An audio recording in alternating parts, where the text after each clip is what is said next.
Stay with the High Lord. You will be safe.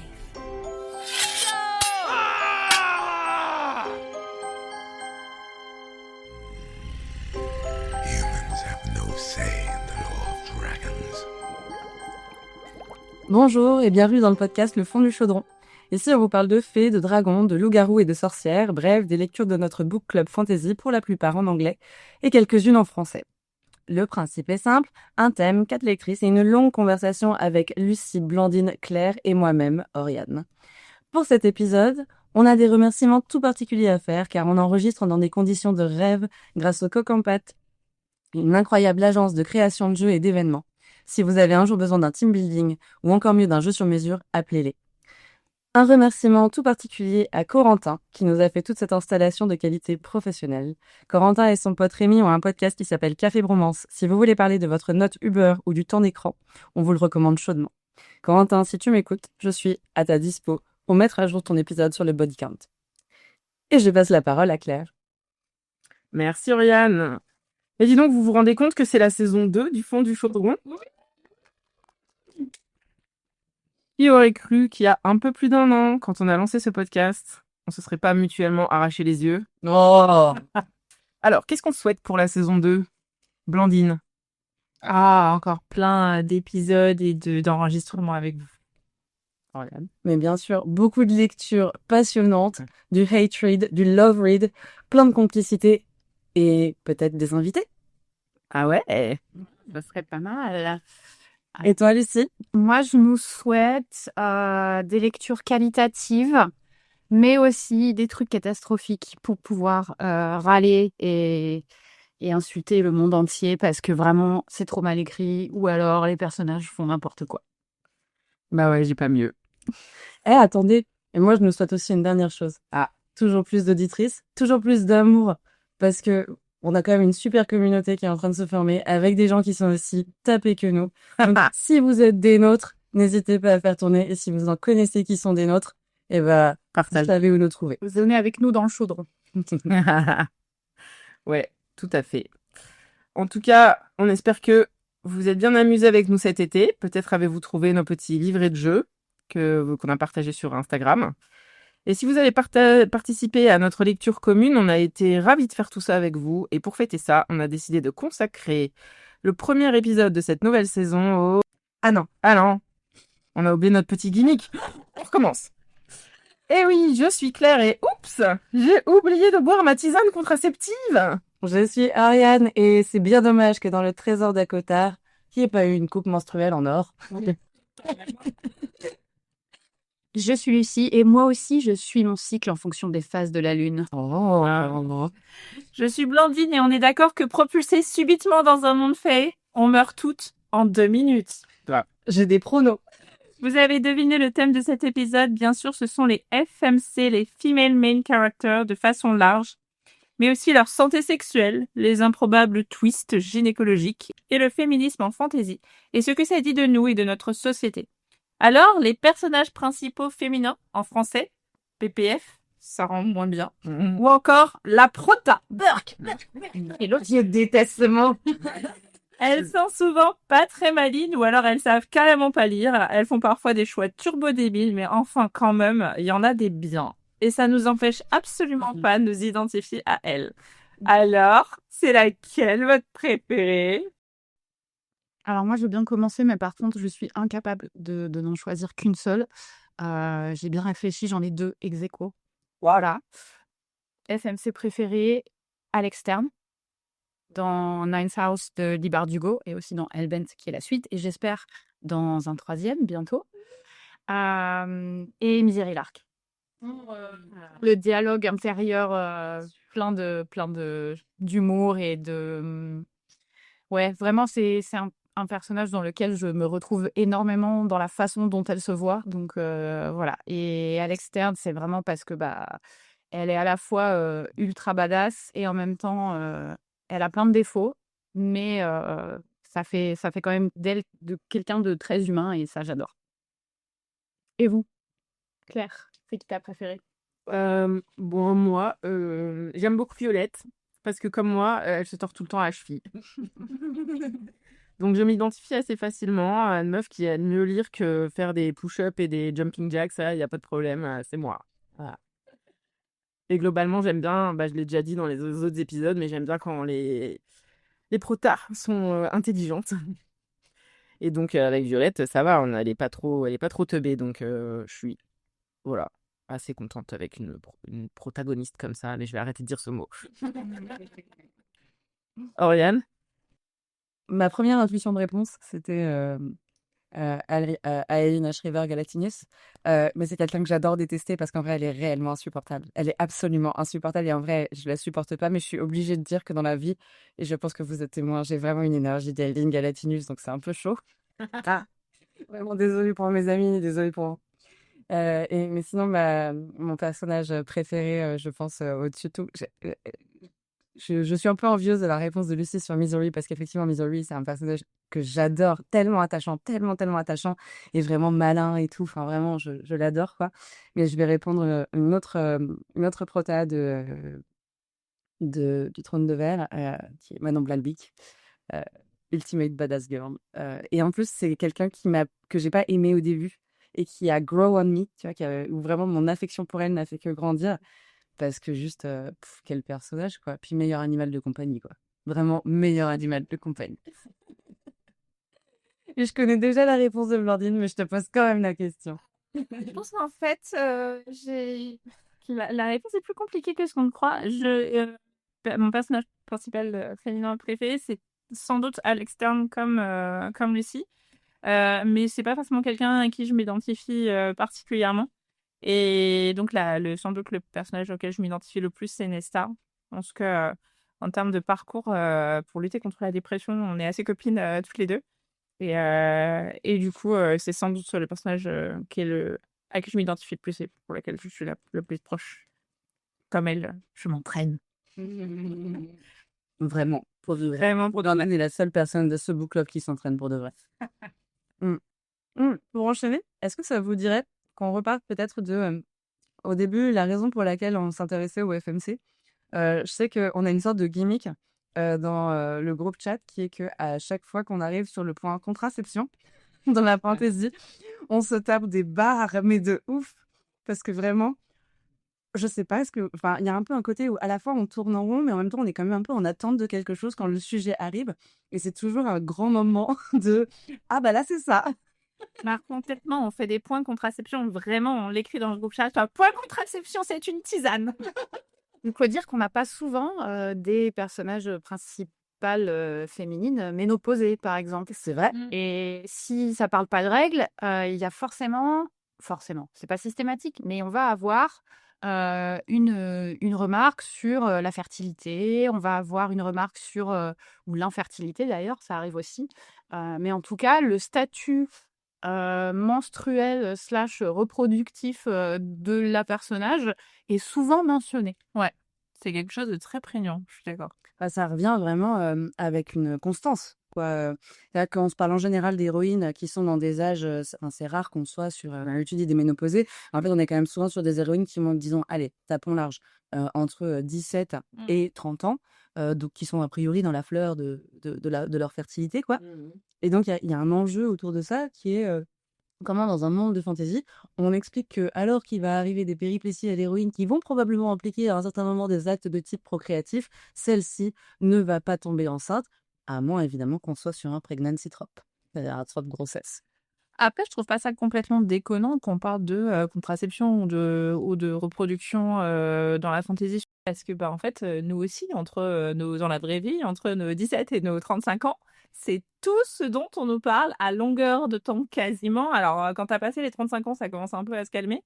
Mais n'empêche que, et surtout, on est en 2025, donc effectivement, ça commence vraiment à se calmer, puisque je pense que les gens ont bien compris que ça ne se faisait pas de discuter de tes souhaits de ou pas avoir un enfant avec les autres gens, mais on est toutes passées par ces questions de inconnus ou plus ou moins inconnus ou de personnes très éloignées de la famille qui sont là en train de te dire alors c'est quand le bébé, alors c'est quand le deuxième, alors et ça les regarde absolument pas, mais ils essayent quand même d'avoir des infos.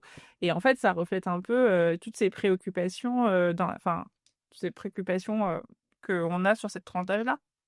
Mais alors pourquoi vous pensez que c'est quelque chose qui revient aussi souvent dans la fantaisie?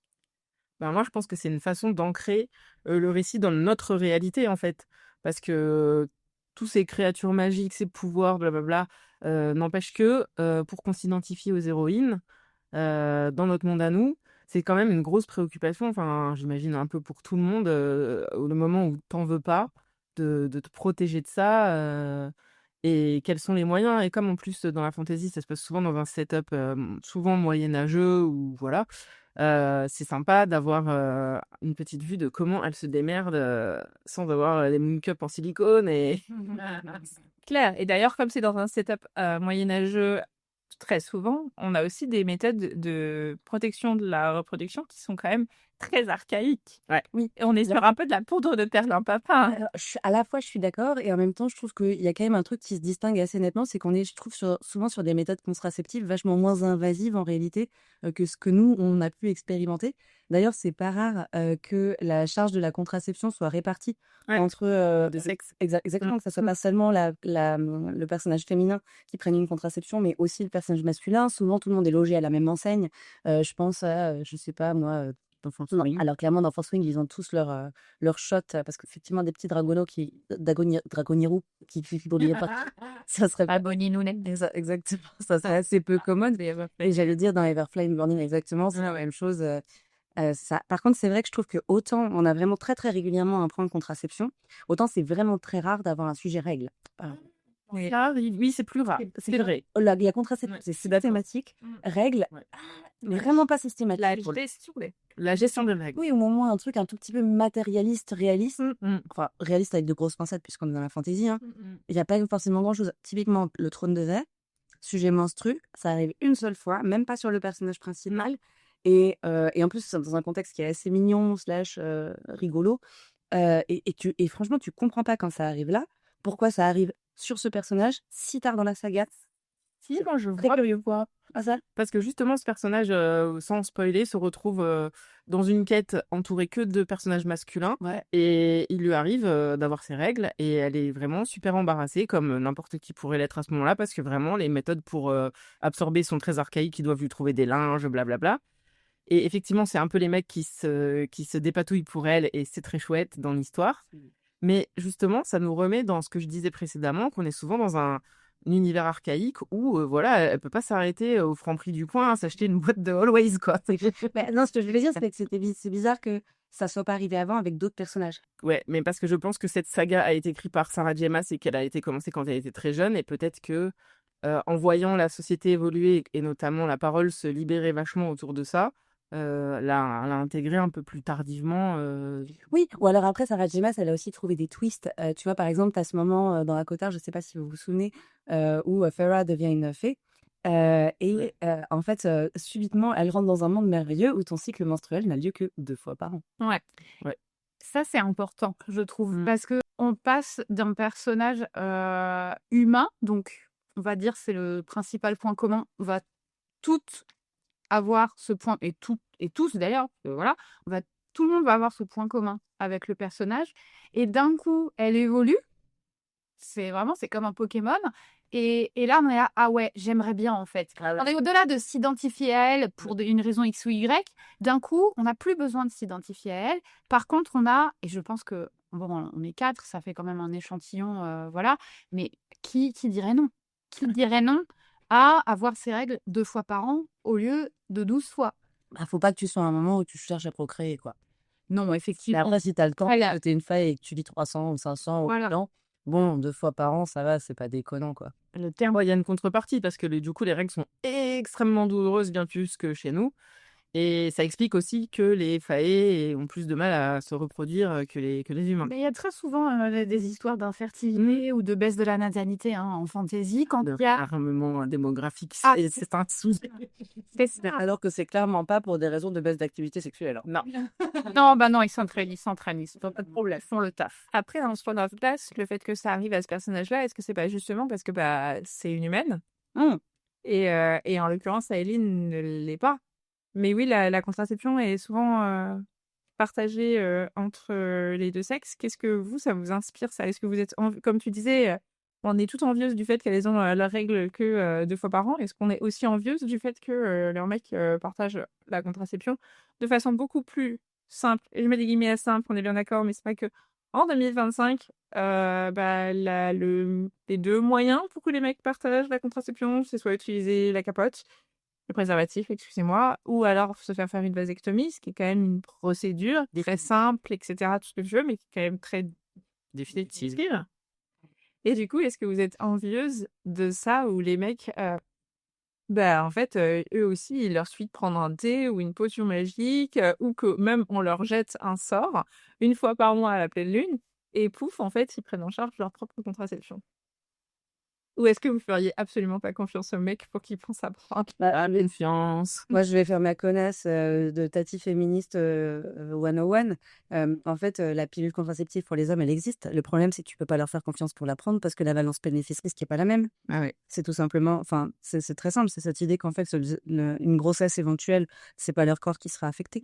Donc, moi, je reste assez persuadée que, hormis quelques cas comme la vasectomie et le préservatif, tu peux pas laisser la charge de la contraception à un homme parce que c'est pas lui qui porte les conséquences.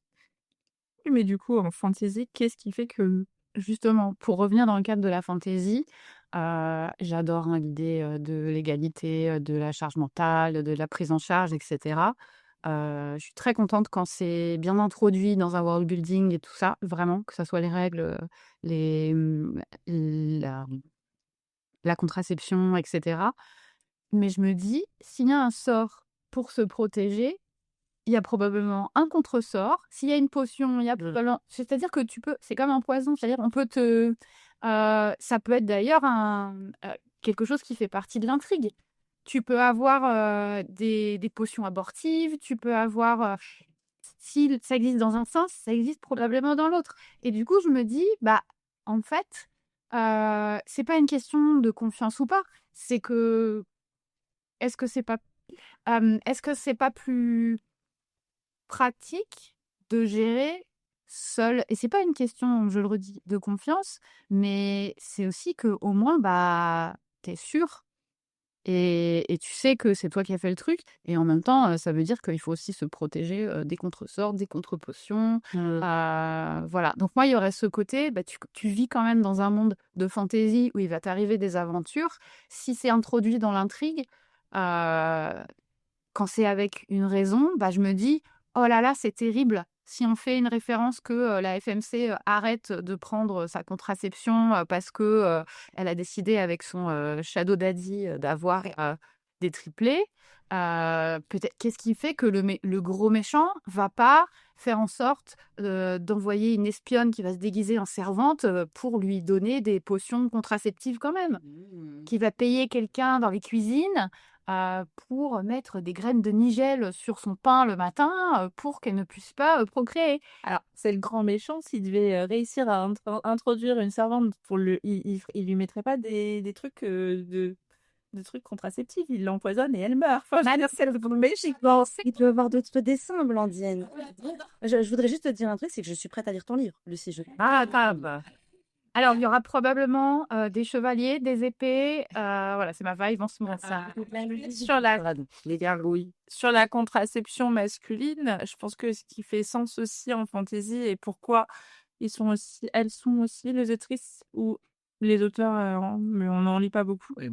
Insistant sur le fait qu'elles soient partagées, c'est aussi que souvent dans ces mondes-là, il y a une grosse part de succession, hérédité, tout ce que vous voulez, à base de ce sont des rois, des princes, ils doivent avoir des successeurs, ils doivent avoir des héritiers, et ils doivent avoir le contrôle de la légitimité de l'héritier, en fait.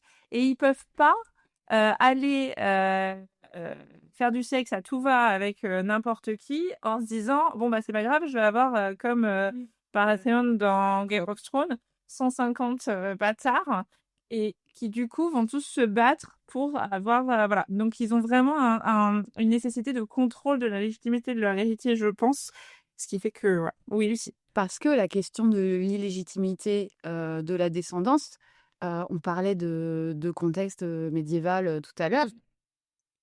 Un enfant illégitime, à tous les coups, c'est l'élu. Enfin, c'est dangereux. Donc oui, en fait, je pense que c'est normal de parler de contraception, même dans des mondes de fantasy, dans des contextes médiévaux, etc. De toute façon, même au Moyen-Âge, la contraception, c'était un sujet, voire même plus qu'à certaines périodes plus récentes de l'histoire.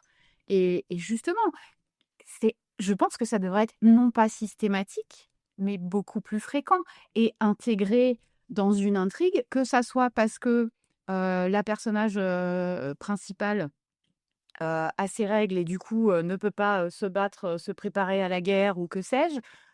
Comme je l'ai lu récemment dans The Second Death of Locke, on a un personnage principal féminin et des personnages secondaires transgenres. Il y a des discussions sur les règles parce qu'ils partent en mission et qu'il faut préparer ses affaires et que tu vas pas embarquer 10 kilos, donc ils ont des kits. C'est très, très explicite dans ce sens-là.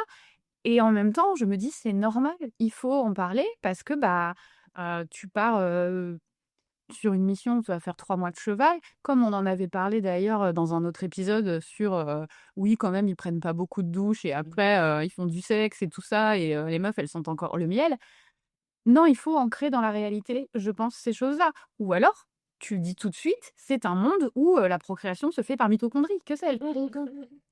Et alors, quand ils partent à cheval là, dans leur mission, et pour 5 jours, ils ont besoin de 1700 tampons ou pas? Exactement. Oh la neige, j'avais de la NASA.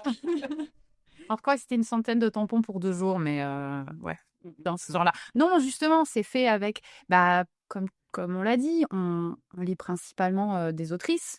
Et du coup, le réalisme, il est là, même si tout le monde n'a pas la même expérience. Il y a une sensibilité à ces questions qui est présente chez les autrices transgenres, chez les auteurs transgenres aussi, et qui est vachement importante, parce que ça, ça dédiabolise peut-être. Moi, je trouve que peut-être que donc on lit beaucoup de fantaisie, mais en fait, la fantaisie, c'est quand même un espèce de mélange de beaucoup d'imaginaire, mais de choses qui te raccrochent à ta vie, à toi, à ton réel, etc. Et ces choses-là en font partie. Tu peux pas faire quelque chose qui est strictement, purement dans l'imaginaire et qui part à 3000 kilomètres parce qu'en fait, sinon, il y a plus rien qui t'accroche. En fait, tu as besoin de pouvoir relater peux. d'une manière. Oui, Tu peux, mais si ton personnage principal est féminin humanoïde, je vois pas comment tu peux y échapper, en fait. je trouve que c'est vraiment un choix aussi de faire une fantaisie qui parle à ses lectrices, en fait, et qui te donne des éléments auxquels te raccrocher, des éléments identificatoires. Et je suis pas non plus hyper surprise que la fantaisie qu'on lit actuellement, elle mentionne ces choses-là, parce qu'en fait, on est dans une ère où on est en troisième vague de féminisme, parce qu'il y a eu tout ce boom des protections menstruelles, par exemple, parce qu'il y a eu MeToo, parce que machin. Donc, pareil, il y a beaucoup d'emphase sur le consentement, en fait, explicite dans les relations sexuelles entre les personnages, etc. Et pour moi, c'est pour ça que la fantaisie, elle est vraiment représentative de son époque, quand bien même elle se passe dans des contextes qui sont censés être médiévaux ou archaïques ou ce que tu veux. Et c'est vraiment le reflet de ça, en fait. Et de même il y a plein de gens qui ont essayé de lever une forme de tabou sur les règles, et ça se ressent dans cette littérature, en fait, simplement. C'est abordé comme une réalité concrète, matérielle, de la vie des héroïnes, et c'est super. Et du public visé. Bien sûr, Donc, mais super. Et alors, comment tu expliques cette double vitesse entre on est en 2025, la fantasy se prend en charge des sujets un peu de 2025 sur la gestion de la contraception, sur etc. Et pour autant, on a quand même beaucoup d'héroïnes qui sont quand même écrites parfois un peu de façon très idiote. Elles sont pas aidées, les pauvres. On les place pas trop sur un piédestal d'un point de vue intellectuel. Et donc, du coup, on a un truc un peu à double vitesse avec une certaine forme de misogynie intégrée de la part des autrices et des auteurs.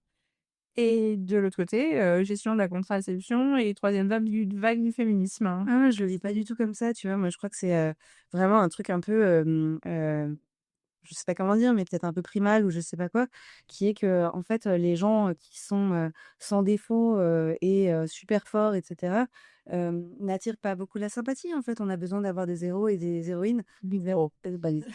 Oh, pardon.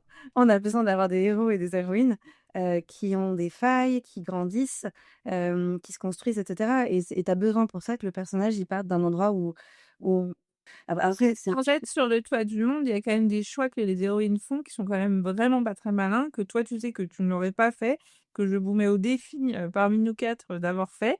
Vraiment, on a quand même un certain niveau d'intelligence. moi, je le redis, à l'âge des héroïnes, vraiment, pas de problème. Vraiment, vraiment, ai-je vraiment besoin de dire à l'âge des héroïnes? Spécialiste de la décision de merde à partir d'une certaine heure. Je crois que vraiment, j'ai de leçons à donner à personne sur le sujet. Non, non, pour moi, c'est ça. C'est qu'en fait, si tu veux faire des héros et des héroïnes attachants, t'as besoin qu'ils soient un peu, bon, tu vois, qu'ils aient des défauts et être parfois un peu cons. Et ça permet de faire plus de rebondissements, en fait. C'est aussi des ficelles narratives à un moment donné. Je pense qu'il y a une forme de pragmatisme aussi dans la façon dont les auteurs, les autrices construisent leur récit, quoi.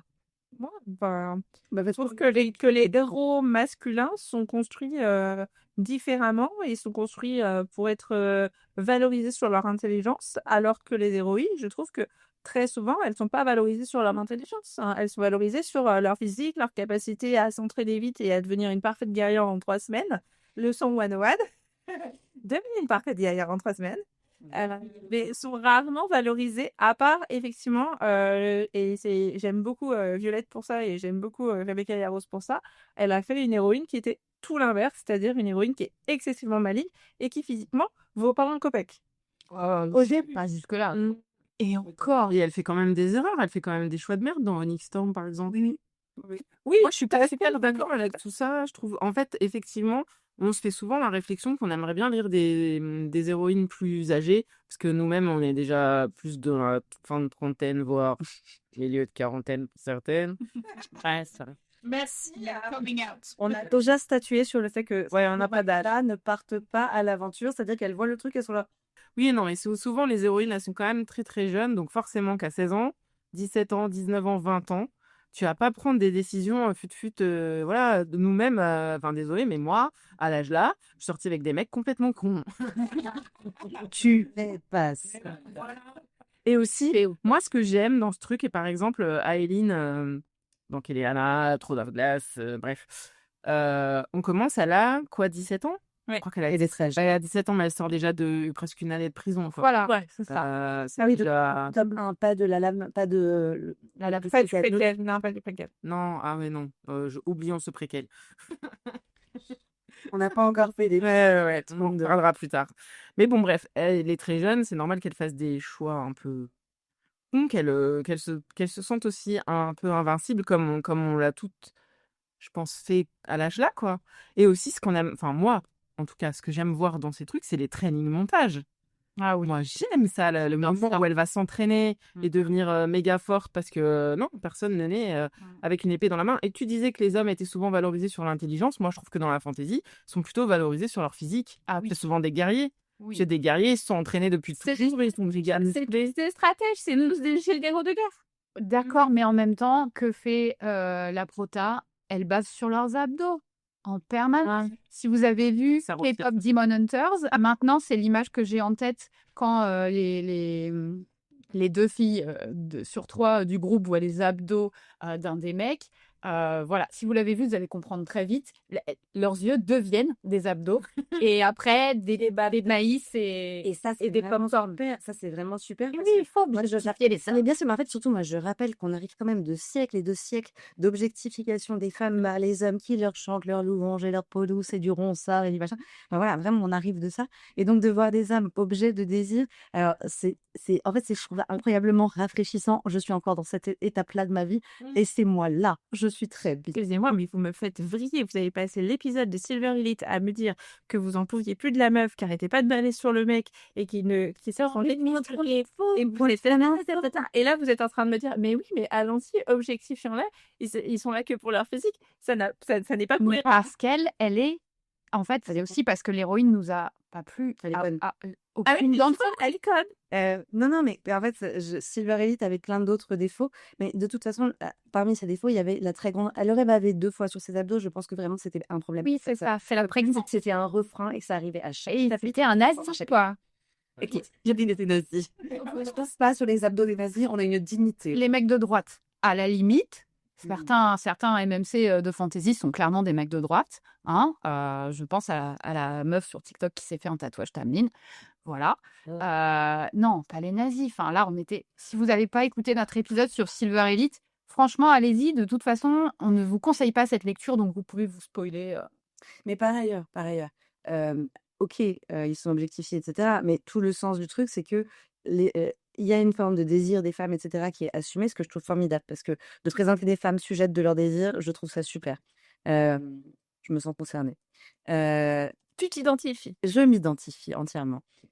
Mais par ailleurs, l'enjeu de la relation, c'est quand même rapidement de sortir de cette objectification. C'est-à-dire que, OK, on te met en scène du désir partagé ou pas entre les protagonistes, mais en fait, très vite quand même, les personnages féminins se rendent compte que le type n'est pas seulement qu'un beau corps et une belle gueule. Et c'est ça qui les rend attachants. C'est qu'en fait, il y a ça aussi. Lucie me jette un regard. Non, je t'écoute, pardon. Mais tu vois, il y a ce côté, elles tombent amoureuses, pas seulement pour leur corps. Le désir est une composante du truc, mais elles apprennent à le connaître et en fait, elles se rendent compte qu'il cache un très grand cœur, un passé noir. Derrière ses abdos. Bien sûr, un très grand cœur derrière ses pectoraux. C'est vrai.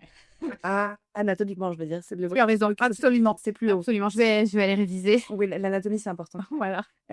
J'aimerais bien qu'on revienne sur un sujet anatomique d'ailleurs. Je me permets de faire une transition. Je passe totalement du Coca Light.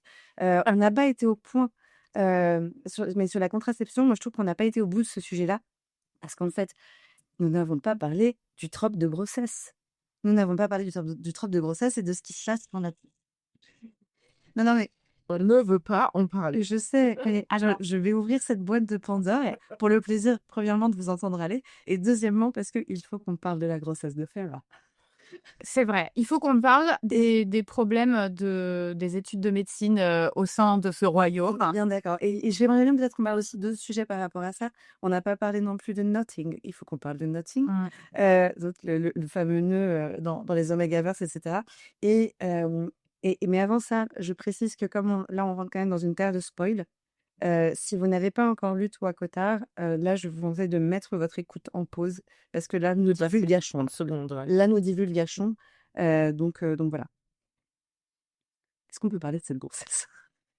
Voilà, la grossesse en elle-même, voilà, c'est plutôt la gestion de l'accouchement qui était traitée au sol. Les mecs, ils ont des pouvoirs magiques et ils savent pas faire une césarienne. Ça n'a pas de sens. Ça n'a aucun sens. Rien ne tient. Bah, ça a du sens dans le sens où ils se reposent sur leur pouvoir magique et dès que c'est un truc un peu plus... faut mettre la main à la pâte, t'as l'impression que passer couper du bois, ils savent pas faire grand-chose. Oui, il fallait pas faire ça à la hache. Hein. Genre la césarienne à la hache, mauvaise idée. Bah, c'est pas ouf, ça fait vite de la Je tétraplégie. suis sûre que mettre une idée de merde quand j'en vois une, et ça, c'en est une. Oui, mais du coup, on peut ouvrir le sujet médecine en fantasy. Là. Bon, là, ça s'éloigne un peu des FMC, mais oui, c'est tout un. Parce qu'ils ont que des guérisseurs. Voilà, C'est exact. très archaïque aussi, quoi. C'est des décoctions, des cataplasmes et des trois formules magiques, quoi. Mais en général, scandaleusement efficace. Enfin, tu vois, toute l'efficacité de la médecine moderne sur une base purement phytothérapique. Et parce qu'aussi, c'est une espèce qui n'a potentiellement pas beaucoup besoin de médecine et tombe très peu malade. Non, mais Ah non, mais les laboratoires d'Orléans en fantasy, ils sont vraiment au top du top. c'est ça. Le silococcinum. Mais d'ailleurs, c'est pour ça C'est un store d'ailleurs dans Harry Potter. Moi, c'est silococcinum. Papa, si j'ai bu d'eau, C'est quoi les contre-sorts du coup homéopathiques? Mais d'ailleurs, sur ça, c'est un truc d'Astérix. Oui. C'est un pharmacien dans Astérix. le but n'est pas très efficace. Un druide pas très vite. Mais attendez. Du coup, ce qui me fait penser que moi, ça fait partie des trucs. Alors, on a une bulle qui sort bientôt sur un livre qu'on a plutôt bien aimé qui s'appelle Shields of Sparrow. Et moi, il y a un truc que j'ai trouvé super frais dans ce livre, c'est qu'il y avait une composante maladie hyper importante dedans. Et c'est vrai que c'était un trope qui était vraiment pas beaucoup vu en fait. C'était assez frais en fait. Ça m'a un peu rappelé d'une certaine manière Perne avec toute la menace de l'étoile, etc. Cette idée que t'es pas dans une espèce de guerroyage, tu vois, entre différents peuples, etc. Mais t'as des menaces externes qui sont autres. Et je trouve que c'est une approche de la fantasy, ce type de trope vachement intéressant parce que ça sort vraiment de ce côté machin contre bidule, les méchants, les gentils, une espèce de dichotomie un peu de base. Ah oui, tu veux dire vraiment la maladie comme quelque chose d'extrêmement contagieux qui va se propager et contre lequel il faut se battre. Ah là, C'est parti une Covid-19. Oui, alors il y a Enfin, plein d'autres choses, la peste noire, toutes les grandes pandémies, exactement. J'ai fait un cours là-dessus. Mais oui, effectivement, la maladie comme pandémie, la pandémie en fait comme comme ennemi. Et là, vraiment quelque chose qui est pas palpable. T'as pas de grands méchants qui se matérialisent, etc. C'est vrai que c'est un trope qui est assez intéressant. Où là, la médecine des guérisseurs, des sorciers, tout ce que tu veux, ne suffit pas. C'est des choses qu'on va trouver souvent dans la fantasy quand même en arrière-plan. On va avoir je pense à Game of Thrones par exemple, où il y a des personnages qui attrapent des maladies, ce genre de choses.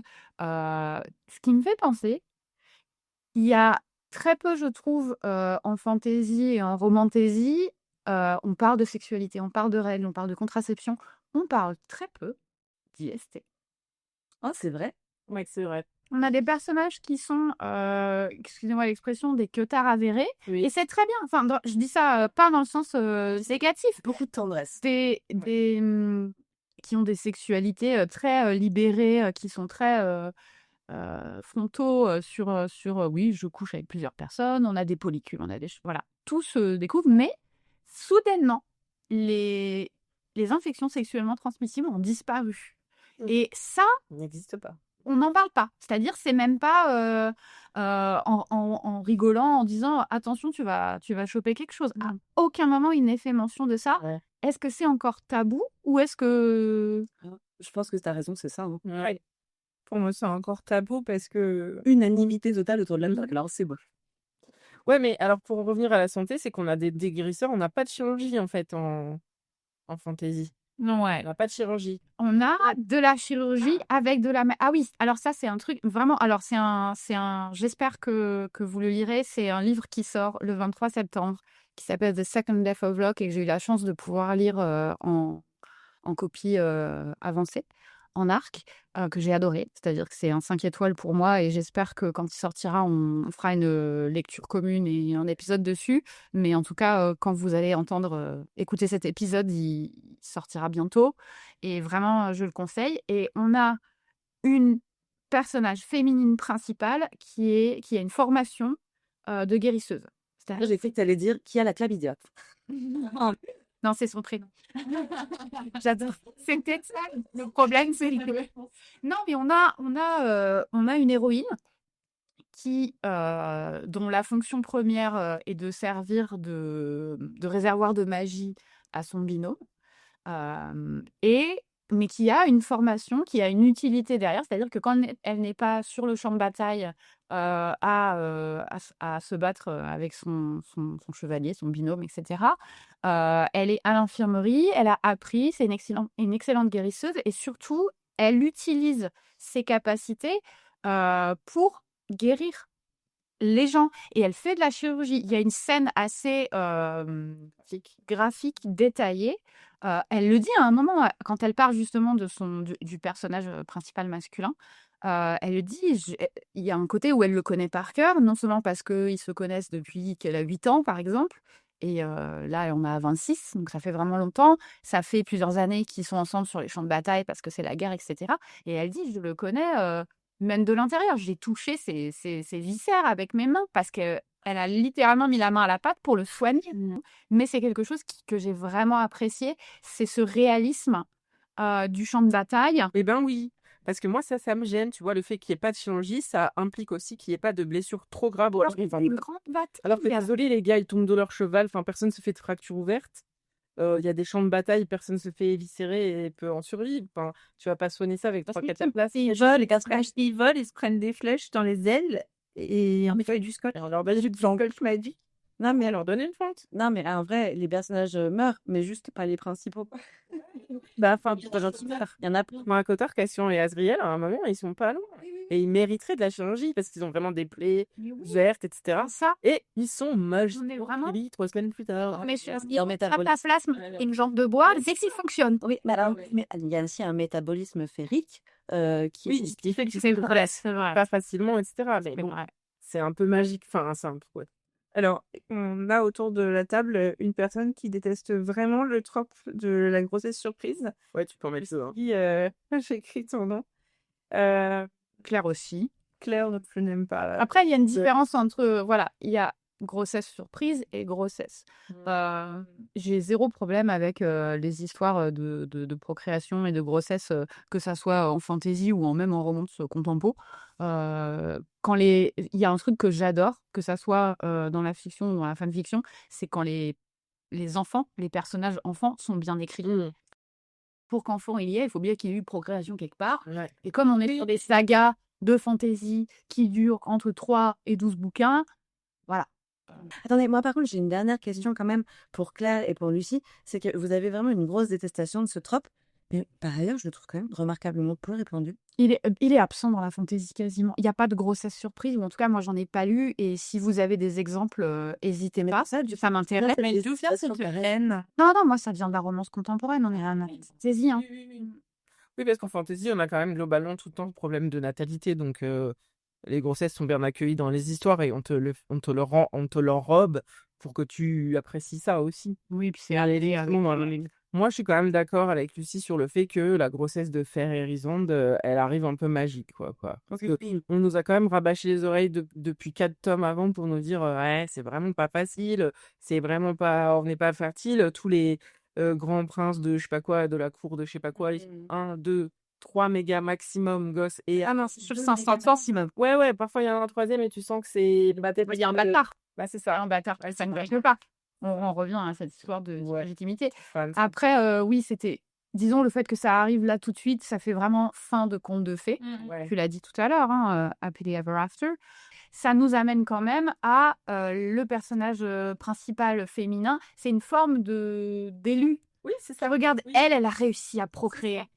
T'es là, bah en fait, faudrait savoir, c'est difficile ou c'est juste qu'ils sont trop restés entre eux et c'est limite incestueux et il faut qu'ils renouvellent un peu le sang. C'est que les Fated Mates, c'est un peu trop facile aussi, tu vois. Ah oui. Ça commence à tomber, c'est plus vraiment la loterie, quoi. C'est un peu la loterie pratique. Ah, ça, du coup, moi, franchement, vu que c'est très très rare d'avoir de la grossesse surprise en fantasy, limite, je serais assez chaud partante pour lire un livre de fantasy avec ce trope de surprise pregnancy.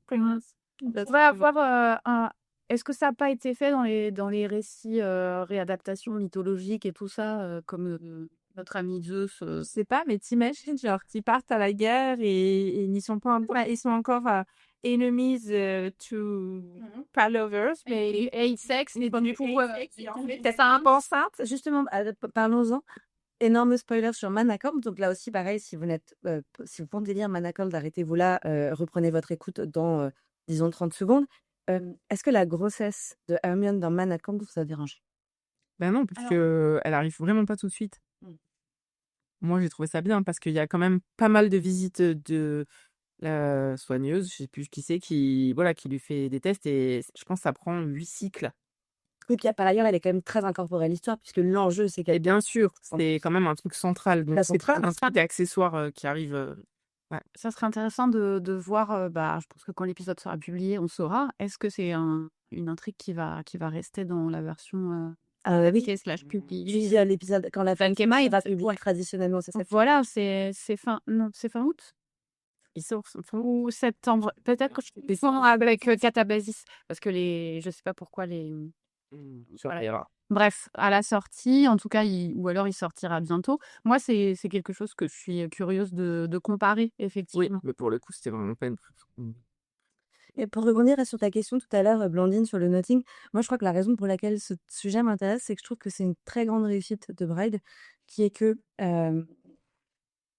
quand on est dans des mondes fantasy, on est sur des personnages en général humanoïdes, il peut y avoir des fées, des vampires, des loups-garous, etc.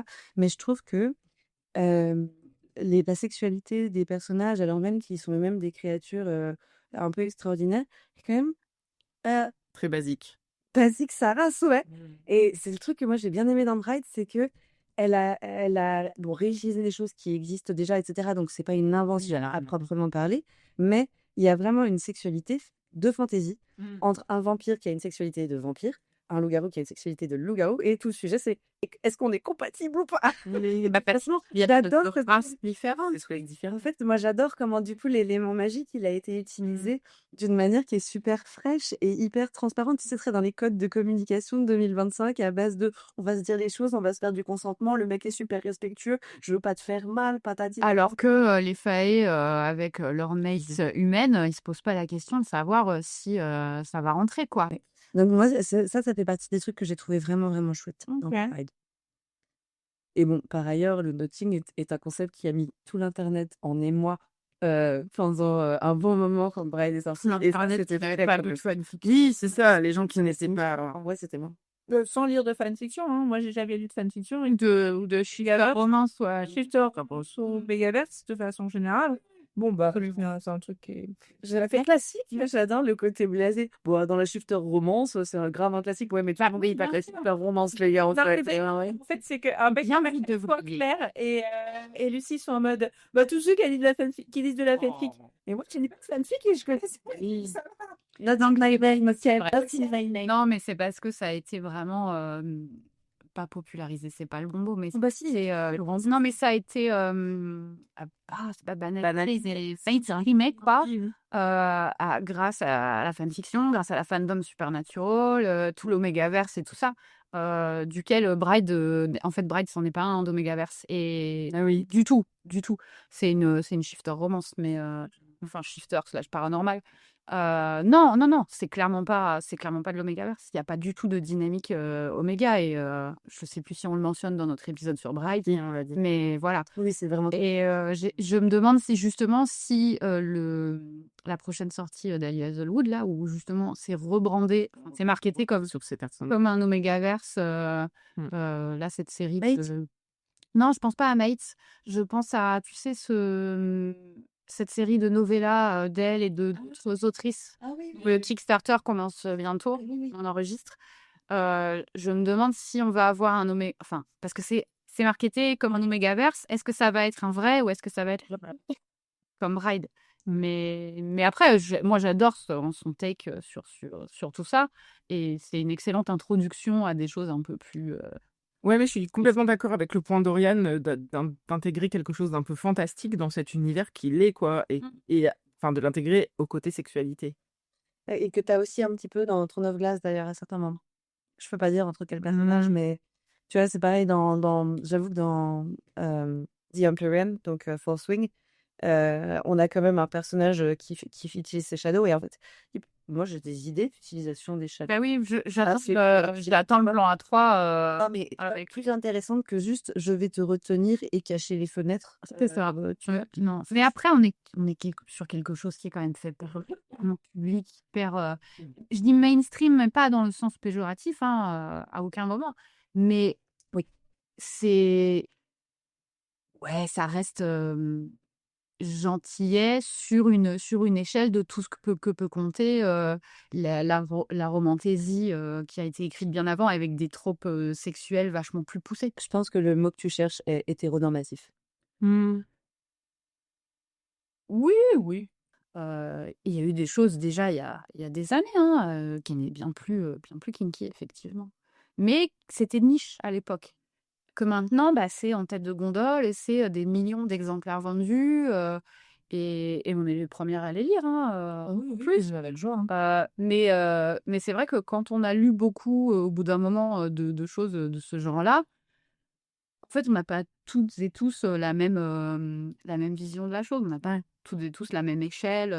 Oui, mais après, je trouve que c'est Pas- remarquablement intéressant de voir ce qui passe dans le mainstream. Et je trouve ça intéressant de voir ce qui, justement, n'y passe pas ou pas encore. Parce que ça te donne un peu un état de là où la société en est. Et en tout cas, parce que les maisons d'édition, elles répondent aussi à une demande de ce qu'elles, en tout cas, ce qu'elles perçoivent être une demande des lecteurs, lectrices. Bien sûr. Et donc, c'est représentatif d'un certain air du temps, en fait. Voilà, je suis pas sûre que l'Omegaverse passe un jour dans le mainstream comme la romantaisie, enfin le kink, le spice, quoi, les scènes de sexe portes ouvertes, explicites, tout ça, le sont devenus. Et c'est vrai qu'il y a plein d'articles, oh là là, la romantaisie, le porno avec des fées et tout. Bah, en fait, non. Enfin, c'est bien plus subtil que ça. Et peut-être qu'un jour, bah, il y aura des choses un peu plus niches qui basculeront.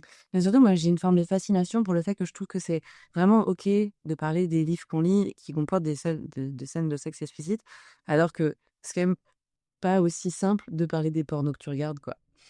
C'est vrai. C'est juste pas la même chose. C'est marrant que ça se place pas sur le même plan, tu vois. Non, mais je sais pas si c'est si passé. Parce que s'il y a des railleries sur la romantaisie de nos jours, c'est un peu à cause de ça, des scènes de sexe explicite. Et parce que c'est de nouveau une manière comment dire, de cataloguer les femmes qui prennent le pouvoir sur leur sexualité, en fait. Et ce qui est justement un point vraiment très positif dans ce type de lecture et même dans la romance contemporaine, etc., je trouve, c'est de donner aux femmes, parce que c'est souvent quand même des livres écrits par des femmes pour des femmes, donner aux femmes un peu le pouvoir à nouveau sur leurs fantasmes, etc. D'accord. Et pour moi, ça, c'est une grosse valeur ajoutée et vraiment un trait féministe de la romantaisie, de la romance contemporaine. Là, c'est si je vois qu'aussi de nous-mêmes. Enfin, je veux dire, faut bien regarder les réels sur Instagram, etc. Il y a des, comment elle s'appelle, Farida, qui a carrément fait une chanson où elle est là, genre smut, smut. Et c'est vraiment très très drôle. Ouais. Et en vrai, on est aussi, on a beaucoup de recul là-dessus. Mais tu vois, moi, je trouve que c'est hyper intéressant ce que tu dis, Claire, et peut-être que d'ailleurs, ça pourrait être le point d'orgue de cette conversation si jamais vous avez envie. C'est que à la fois, tu as effectivement cette espèce de féminisme dans la façon dont les choses sont écrites, qui sont dans l'air du temps et qui correspondent à cet état-là, et en même temps, comme limite, que ça reste des produits marketing édités pour un certain public, et donc ça trouve un peu sa limite là-dessus aussi. C'est un féminisme de bon ton, pas d'une immense radicalité non plus. Mais il y a eu une grande période en Angleterre où on réécrivait certains romans à succès. L'exemple que j'ai en tête, c'est la réécriture de Madame Bovary, où on repassait un espèce de puritanisme, en fait, où Madame Bovary, à l'époque, avait énormément choqué, parce que c'était scandaleux. Enfin, voilà. Et ça a été réécrit par une autrice anglaise C'était une sorte de fanfiction, en fait. C'était un palimpseste et tout ça. Et elle avait réécrit, elle avait enlevé tous les éléments un peu sulfureux. Et ça devenait d'une banalité à en mourir parce que, en fait, il fallait revenir à cette espèce de puritanisme parce que tu comprends, il faut pas que les femmes lisent Madame Bovary parce que c'est dangereux. Alors que si on voulait lire La Princesse de Clèves, eh ben on lirait La Princesse de Clèves. Très bien. Et en fait, il y a quand même des limites à tout ça qui sont quand même qu'il y a aussi beaucoup de personnes qui ne se rendent pas compte du fait qu'il y ait des scènes explicites dans ces bouquins-là. Oui. Et qui, très souvent, on en entend quand même de plus en plus parler sur les réseaux sociaux, de gens qui, à la librairie, doivent, des libraires, des gens à la FNAC, tu vois, qui doivent explicitement dire à des mères de famille, non, ça, c'est pas pour votre enfant de 16 et 17 ans. Alors moi, j'ai un message à faire passer au personnel de l'espace culturel d'Orthès. Je suis déjà passée 2 fois pour vous informer qu'à Cotard, ça n'allait pas dans la jeunesse et vous l'avez remis. Mais vraiment, non, ça ne va pas en jeunesse. Voilà. Mais vraiment, et c'est un sujet pour moi parce que je suis à la fois d'accord avec ce que dit Claire. Les femmes doivent prendre le pouvoir sur leur sexualité, leurs fantasmes. Et Ils doivent pas. Et C'est pas une injonction, non, Blandine. ils doivent pas, mais Pas une injonction. pas une injonction, mais en même temps, faut tout savoir raison garder en fait aussi, et effectivement faire attention à ce qu'on met dans les mains de nos adolescents. Oui, et moi, ce que j'ajouterais même par rapport à ça, c'est, vous savez, il y a un peu ce même de je dépose mon féminisme à l'entrée quand je commence ma lecture, parce que c'est vrai que là, on parle de, je pense, les espèces d'exemples qui nous viennent un peu en première intention de ce qu'on a lu, où c'est assez green flag sur le consentement, sur les héroïnes, etc. Oui, mais il y a aussi beaucoup de lectures où en fait les mecs sont des red flags ambulants, Et on les ils sont complètement cinglés. on les lit, enfin je veux dire, Et on les lit quand même. quand même. Enfin, Quicksilver, enfin, On commence. pas que dans la dark romance, tu vois, même dans la fantasy. Enfin, la dark fantasy. Tous les AMC de fantasy ne sont pas des films flags, non, ce sont pas des cascades. Sand, il est très moraligré. On valorise les héros qui sont moraligrés, etc. Et leur moraligré quand c'est pas carrément un livre black, faut le dire, va jusqu'à la façon dont il traite la FMC et parfois les mecs sont archi problématiques. Et nous, on est suffisamment âgés pour avoir le recul de dire effectivement, je sais que ça correspond pas à la réalité et aussi ça n'est pas un de mes fantasmes. Et donc, effectivement, je dépose une partie de mon cerveau et mon féminisme à la porte. Sauf que et c'était horrible cette lecture de Beautiful Disaster. Je suis d'accord. Mais en attendant, quand on met ces livres-là dans les mains d'adolescentes ou de très très jeunes adultes qui sont encore en construction, le risque, je mets plein de guillemets à risque, mais la tangente, ça peut être qu'elles prennent ça comme étant des modèles de mecs à avoir et à atteindre. Et non, ce sont pas des personnes qui sont... Tu vois, moi je trouve qu'il y a quand même un progrès sur la représentation des relations, mais comme à chaque fois qu'il y a beaucoup de production littéraire sur un sujet donné, il y a des fois où c'est des super relations qui sont écrites et il y a des fois où ça mériterait un sous-texte, un petit. Après, moi, je trouve aussi que la magie de ces trucs-là, c'est que je trouve que même quand il y a des red flags, que les héros sont toxiques, etc., il y a quand même souvent, pas toujours, grosse pincette, etc., un sous-texte où on progresse vers ça, où l'héroïne, elle apprend à mettre ses limites, où elle le transforme, lui. Et quand même, On revient au thème de la progression du personnage. Oui, mais on est aussi dans le terme de la meuf, c'est l'infirmière qui va réussir à le changer. Et en général, dans la réalité, c'est faux. La meuf, elle change pas le mec. oui, c'est vrai. Il y a ce sujet-là. Après, je suis d'accord avec toi. En revanche, sur un autre truc, c'est que dans la production littéraire, de plus en plus, il y a des dédications et des avertissements. Et des triggers. Trigger warning. Non, mais il y a deux choses. Il y a le trigger warning. Alors, ok, ce thème-là, il est abordé. Et quand tu vois que toi, par exemple, c'est un truc qui, de base, juste le lire te répulse, tu dis, bon, ok, je vais pas aller le lire. Cannibalisme accidentel. Cannibalisme accidentel. Encore Et quelque chose que je ne lirai pas. Et en plus de ça, il y a cet aspect-là. Et il y a aussi maintenant de plus en plus, moi je trouve, et notamment dans la dark romance, même si j'en lis très peu, mais à chaque fois que je vais et que je regarde dans les livres à Cultura ou quoi, et que j'ouvre la première page, il y a un avertissement. Et de plus en plus dans les avertissements, ça mentionne que ce livre met en scène des relations toxiques. Et que ça n'est pas à prendre comme étant un modèle de ce que tes relations doivent se une relation saine, etc. Donc ça, c'est vraiment plutôt intéressant, je trouve, de la part des éditeurs et des autrices aujourd'hui. Et pour revenir sur ce que tu disais, Oriane, par rapport au centre culturel d'Orphez, j'ai vu qu'à Cultura, maintenant, sur certains livres, ils mettaient des autocollants qu'on peut enlever en plus, parce que quand on achète un livre, on a envie d'enlever. Disant que ce livre contient des scènes de sexe explicite. Qui n'est pas adapté aux plus jeunes.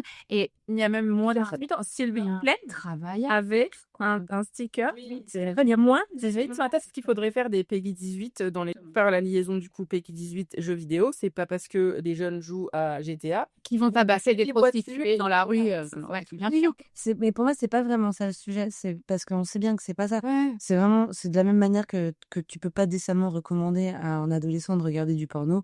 Tu peux pas décemment recommander à une adolescente de cette explicite, même si je pense que vraiment dans le panel des conneries que tu peux faire à l'adolescence, c'est loin d'être le pire. Oh oui, il vaut mieux lire du sexe explicite que de regarder du porno. Il faudrait que toutes les adolescentes aillent lire After pour comprendre qu'est-ce que c'est qu'une relation toxique. J'ai pas lu After. J'ai pas lu. Tu sais d'ailleurs, Lucie, que c'était un truc sur lequel je voulais rebondir tout à l'heure quand tu as parlé de ton gros coup de cœur d'ARC. J'ai oublié le nom. The Second Death of Locke. Ouais, et t'en parlais, et j'étais en train de dire, putain, j'ai envie de le lire, mais quand même, encore une guérisseuse. Et vraiment, les archétypes, on l'a réduit. C'est clairement sa sous-classe, pardon, je parle en D&D. Sa fonction première, c'est pas là. En fait, on a deux personnages, un personnage féminin, un personnage masculin.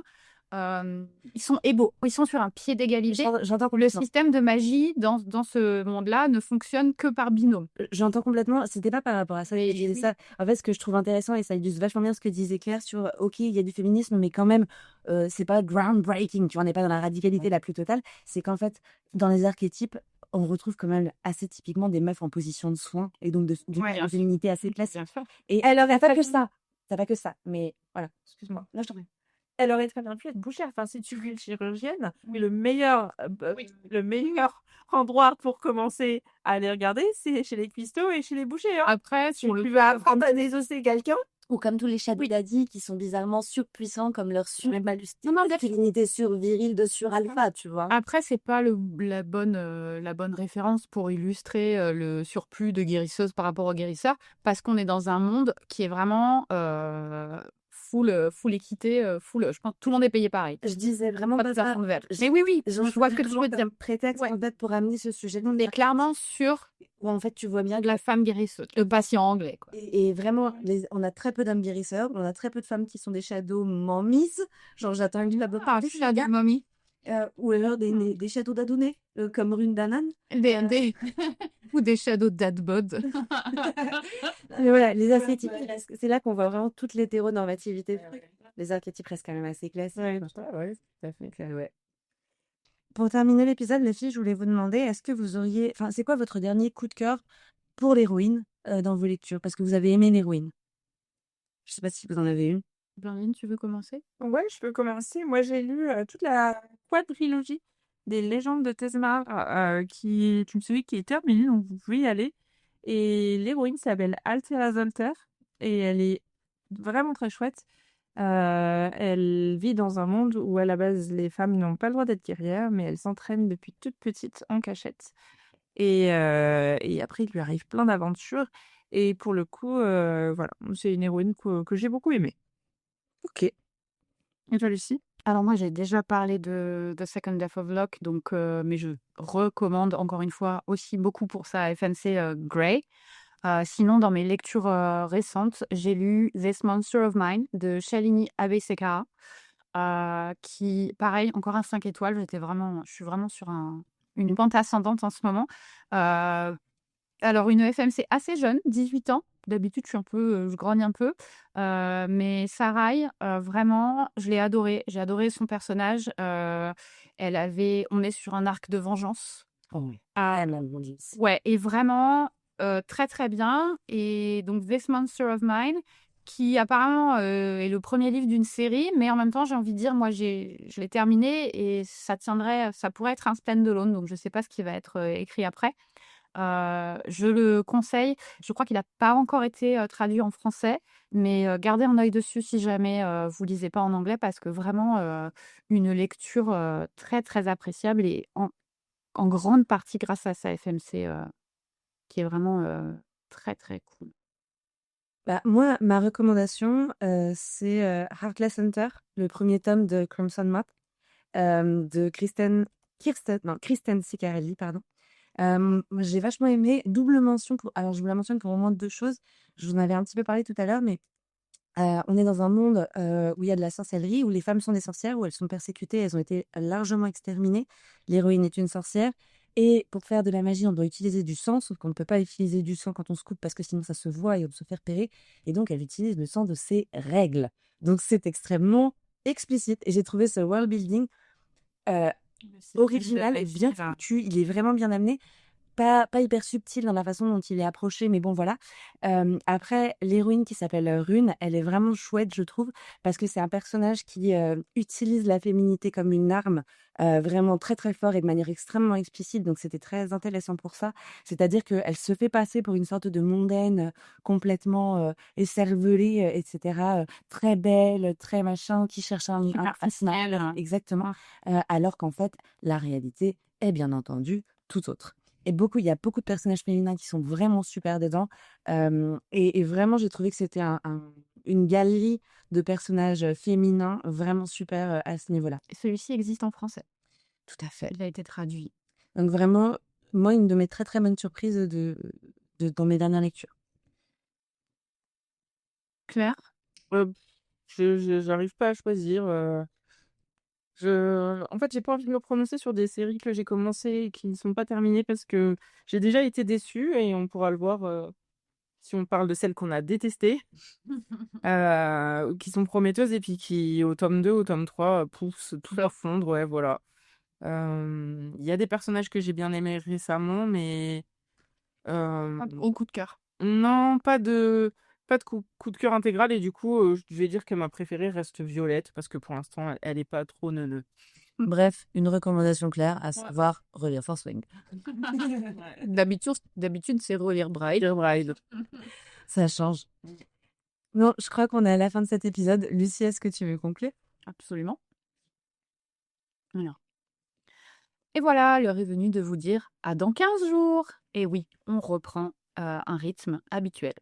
Nous revenons pour un nouvel épisode des Bulles du Chaudron, notre format court et efficace, garanti sans spoiler. N'hésitez pas à nous suivre sur Instagram, le compte c'est @lefondduchaudron tout attaché. Bien évidemment, vous pouvez nous réécouter sur toutes les plateformes de podcast, Spotify, Deezer, Apple Podcast, etc. D'ailleurs, si cet épisode vous a plu, n'hésitez pas à nous laisser une évaluation sous forme d'étoiles, de petits commentaires, cela nous aide beaucoup. Et bien sûr, si vous connaissez quelqu'un qui a des opinions bien tranchées sur les protagonistes féminines, faites-lui découvrir cet épisode. Prenez soin de vous, n'oubliez pas de lire ou pas les livres qui se trouvent déjà dans votre pile à lire, et à bientôt!